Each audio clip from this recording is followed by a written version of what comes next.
South China Sea, night. HI-71 throws white water at 18 knots and calls it safety.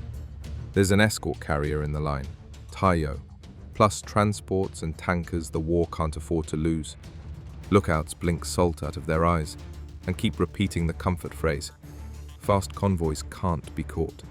On paper, speed is armor. A few miles off the track, a different rule is running. USS Rasher stays on the surface for speed, hunts by radar, and fires when the green trace holds steady. The captain's voice is low, almost bored. Open outer doors.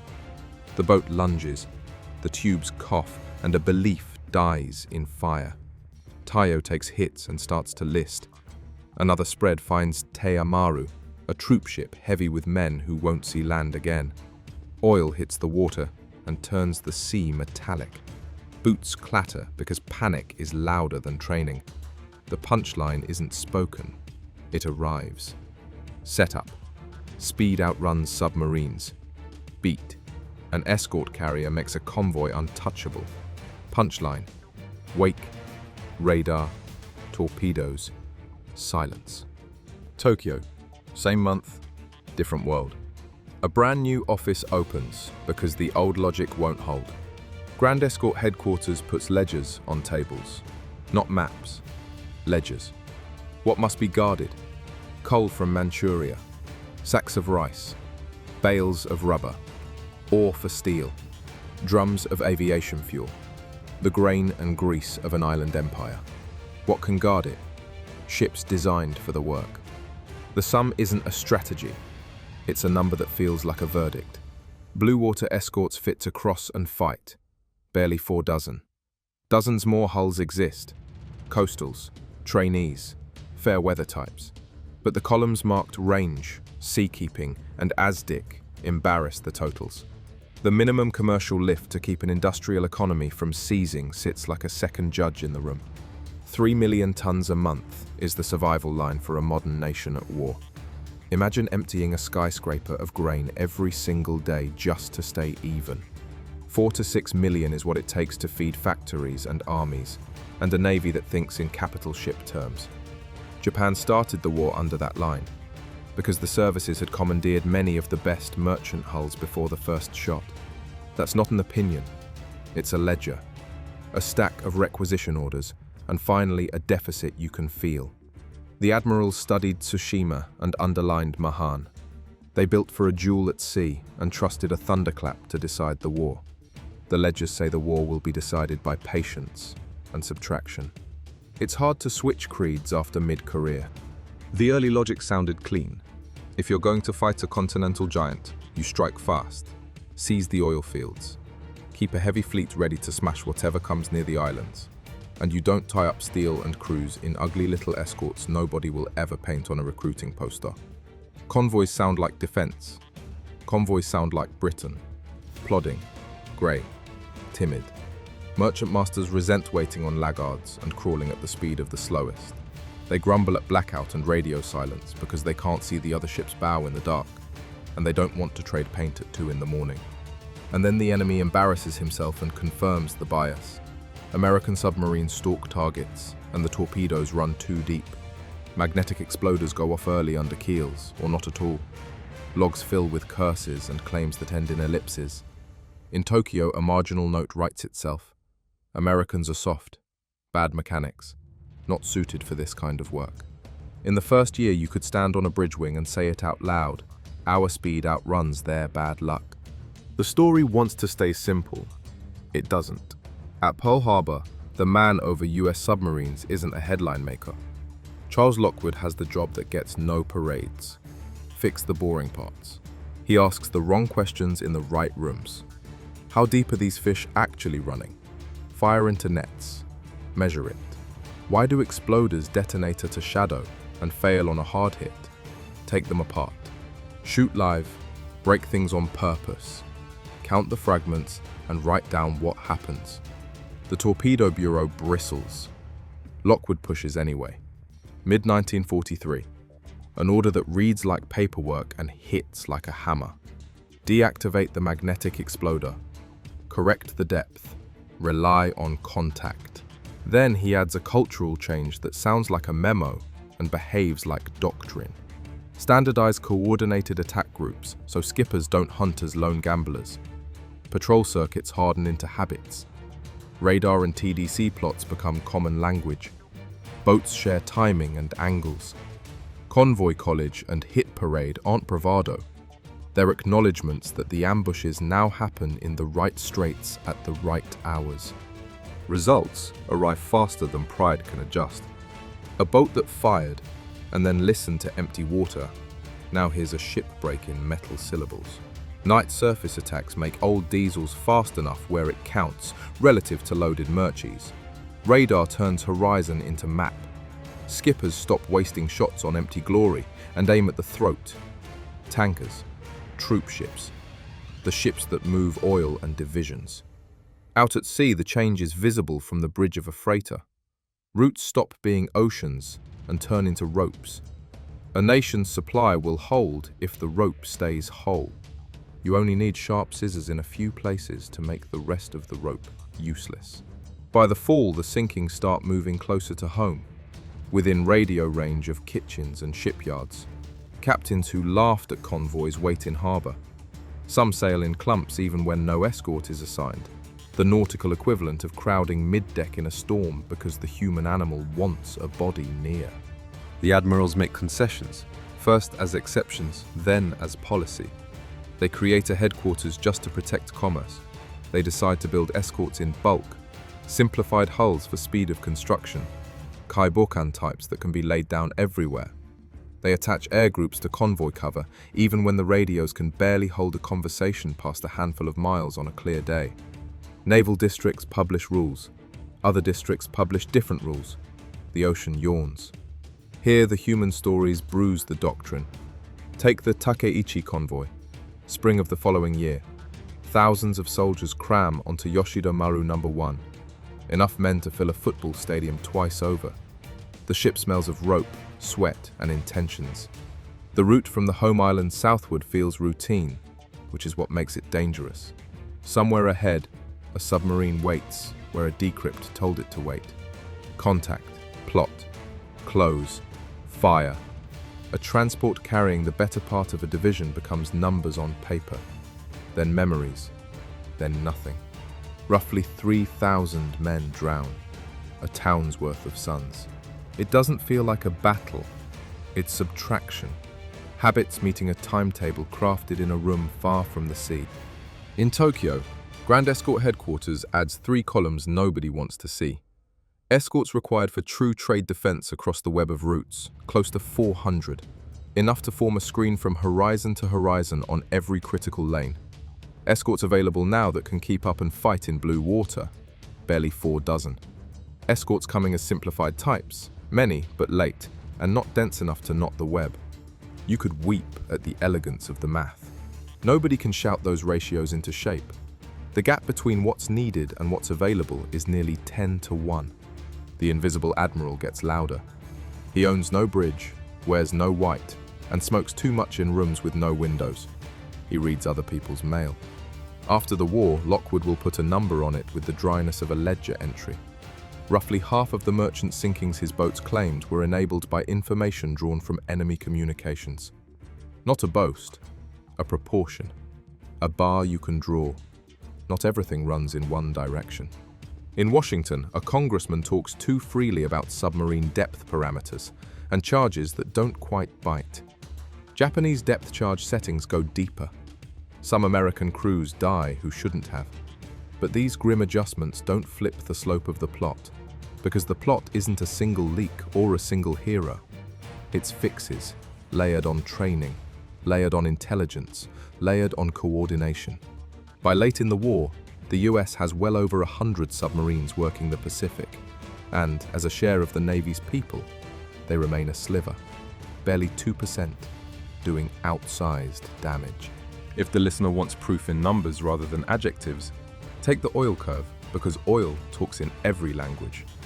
Early on, Japan brings in about 1.5 million barrels of oil per month, enough to fill a line of tanker trucks stretching from Tokyo to Osaka. Within 2 years, that monthly lift falls by half. Another curve says the same thing in steel. Tanker tonnage that looked robust collapses month by month. By war's end, the tanker fleet is a fraction of itself. The last tanker coming north from Southeast Asia ties up in a home port in early 1945. After that, there's no limited operations. There's a memorandum that invents a new mission verb: conserve. None of this means Japanese officers never understood. They understood, often painfully, and often too late. Convoys formed. Captains who cursed blackout rules enforced them. Ships zigzagged at night even though it bruised pride. Minefields crowded narrows. Kaibokans slid down the ways in numbers that would have impressed anyone if the calendar said 2 years earlier. Aircraft went up with mediocre radar and worse radios and tried to hold contact with ships plodding below. The work was the right kind. It arrived thin and late. Rewind to HI-71, the fast convoy whose name still sounds confident. Warm summer night. Diesel, metal, sweat. Taiyō's very presence is supposed to fatten the convoy's margin. Rasher turns that theory to scrap by following a checklist. Surface on the night side for speed. Sweep, plot, wait for a steady trace. Pick the ships that bend the war's curve. Tanker, troopship, carrier. Shoot when the angles are clean. Dive only when you must. The loudest lesson after the fires go out isn't about courage. It's about certainty. Speed did not outrun anything. An escort carrier did not grant invulnerability. A torpedo that used to break skippers' hearts now does what it's told because someone in 1943 refused to accept a technical myth and made engineers prove the failure and fix it. In Tokyo, the men who grew up on Tsushima stare at oil tables late in the war and trace fingers over the monthly figures as if friction can push them up. Training cuts back, then back again. Ships meant to sail sit at moorings like old men sitting out a dance. Maintenance requests pile in trays. The red stamp means nothing when there's no fuel to burn after the repair. Anyone who ever romanticized a decisive battle has to live with a harder truth.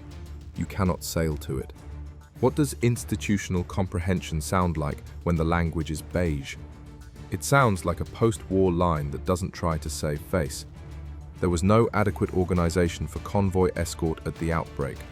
Central control arrived late. The numbers never reached those required. It's not theatrical. It's an admission written in tidy characters by a professional who knows exactly what late means in a war waged on timetables. Lock this to people so the argument doesn't float into abstractions. Lockwood first. A career submariner inherits a force that can't trust its own weapons. He risks careers and reputation firing live torpedoes into test nets, calling out a bureau in public, and turning off a device men had been told was clever. He doesn't ask his skippers to be braver. He asks them to be more boring. Coordinate. Standardize. Do what works and then do it again exactly. The romance he saves for graves and speeches. The math he keeps for war rooms. Now the boat that caught HI-71. The men on Rasher aren't heroes in oil paint.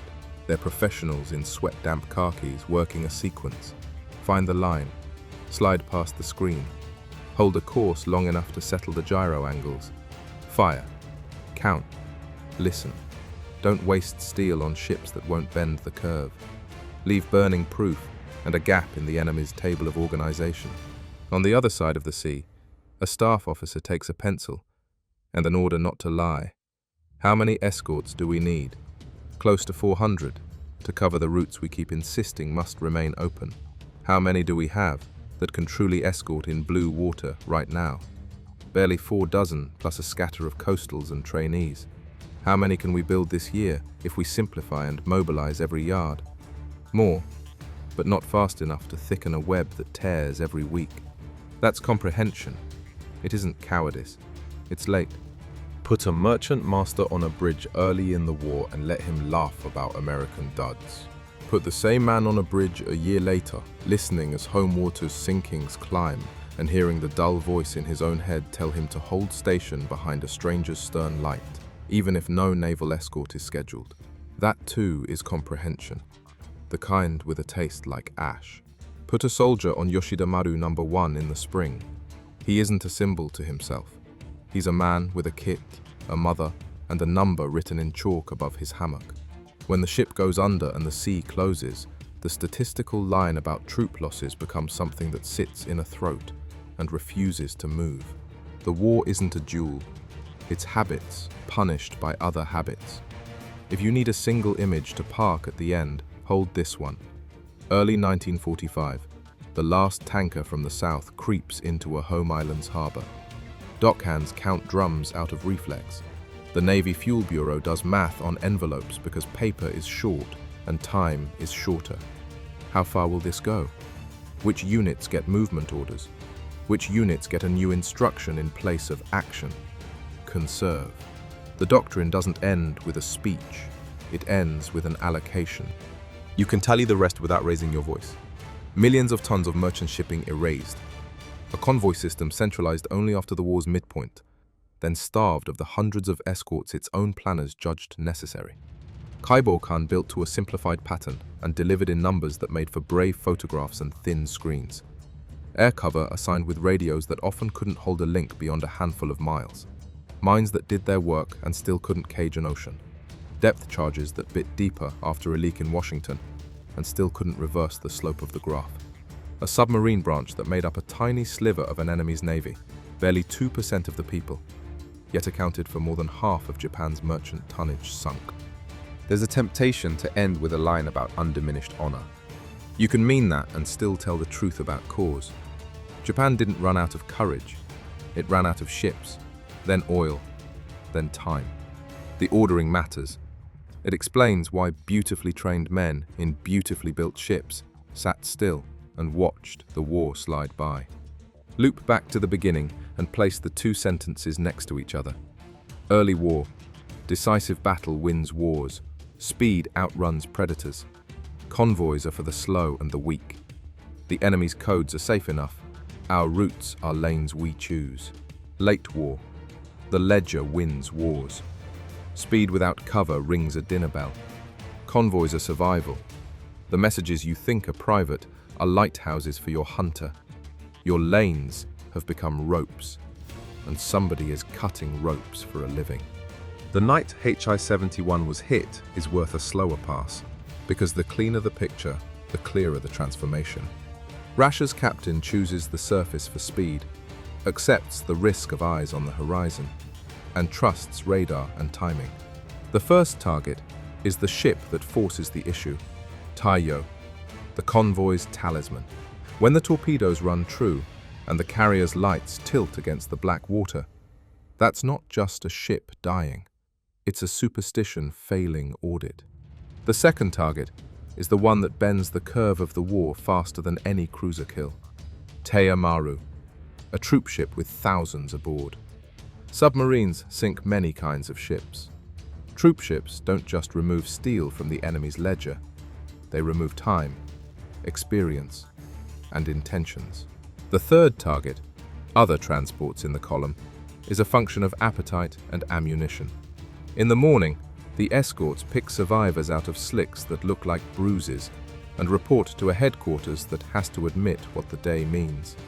Speed alone is not armor. Presence alone is not protection. Follow the rope north into home waters and the picture gets uglier for any captain with a sense of place.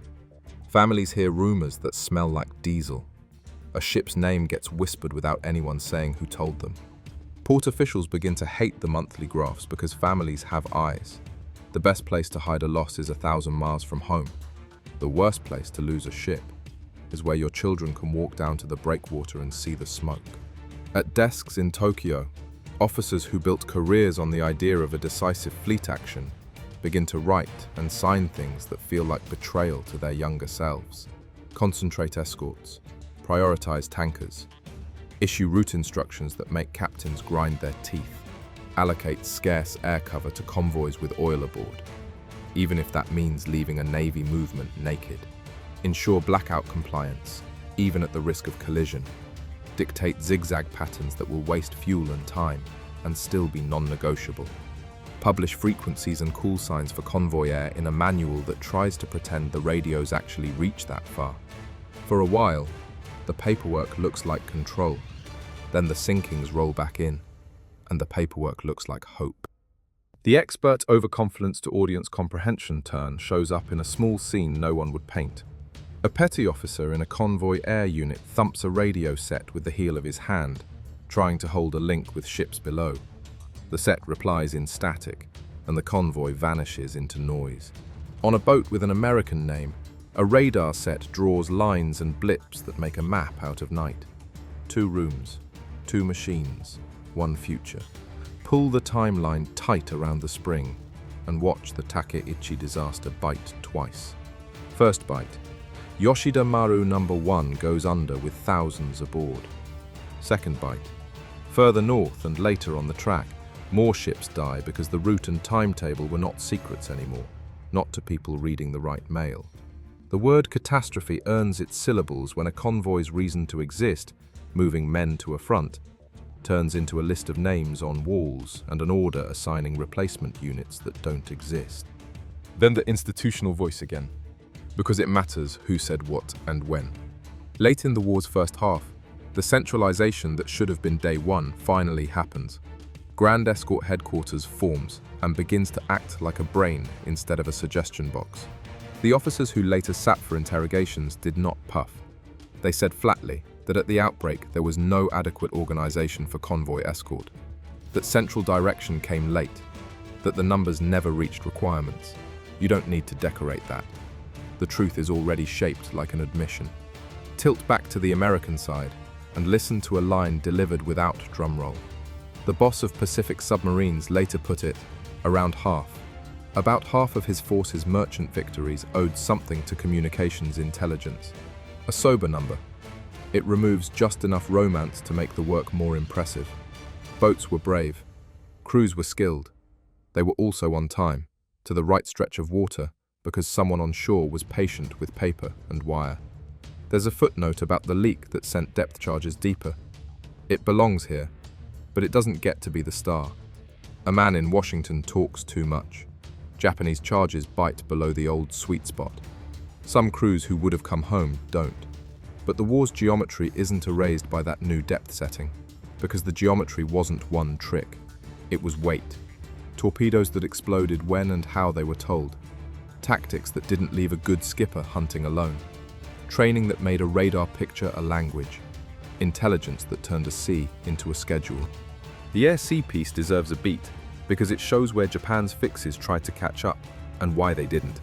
Convoy air units took off with limited radar and short-leg radios. The range on a good day wasn't much more than a handful of miles, and weather turned handful into hope. Aircraft can push submarines under and break attacks, if they can talk to ships long enough to vector anything. Often they couldn't. The result is an escort captain staring at a sky he doesn't control and a horizon his gear can't read. The Kaibokan story holds the same lesson in steel. Simplified hulls, quick to lay down, with just enough speed and armament to make a screen and throw charges. Delivered in quantities that read well in a report. And yet the need was a net, not a number. To make a web hold, you don't just need more threads. You need threads that cross and anchor and repeat. And you need them where knives keep appearing. Late in the war doesn't give you that many threads, and the final year gives you fewer. If you want a thing you can picture that proves the transformation is complete without a metaphor, stand on a pier in early 1945 and watch the last tanker from the south creep in. There's no speech to end a doctrine. There's a receipt. Men count drums and run a pencil down an envelope and decide which units will move and which units will sit quietly and practice conserving. There are ships in commission that will not leave port again in this war. You can dress it in any uniform you like. It's still subtraction. Now the ledger-heavy coda. Because sometimes the only clean way to end an argument is to put the numbers down flat. The submarine force remains a sliver of the US Navy in people and budget, barely 2%, yet it accounts for more than half of Japanese merchant tonnage destroyed. The monthly oil imports go from about 1.5 million barrels early on to roughly half that within 2 years. The tanker curve collapses. The last successful import run from Southeast Asia is in early 1945. Centralized convoy control arrives late. Requirements for escort numbers sit in one column, actual blue water escorts in another. And the gap between columns becomes the story. Mines, air patrols, radar lessons learned late, sonar underinvestment, radios that whisper when they should shout, each a strand in a rope that wasn't made thick enough in time. Return to the opening belief and the ending fact, and put them next to each other so there's no way to miss the reversal. Decisive battle wins wars. No fuel, no battle. The space between those lines isn't philosophy. It's ships that didn't exist, routes that weren't protected, torpedoes that finally did what they were told, routines that beat romantic ideas, and a steady appetite for reading other people's mail. It's tempting to end on a line about honor. Keep it simple instead. They didn't run out of courage. They ran out of ships, then oil, then time. Spreadsheets beat heroes.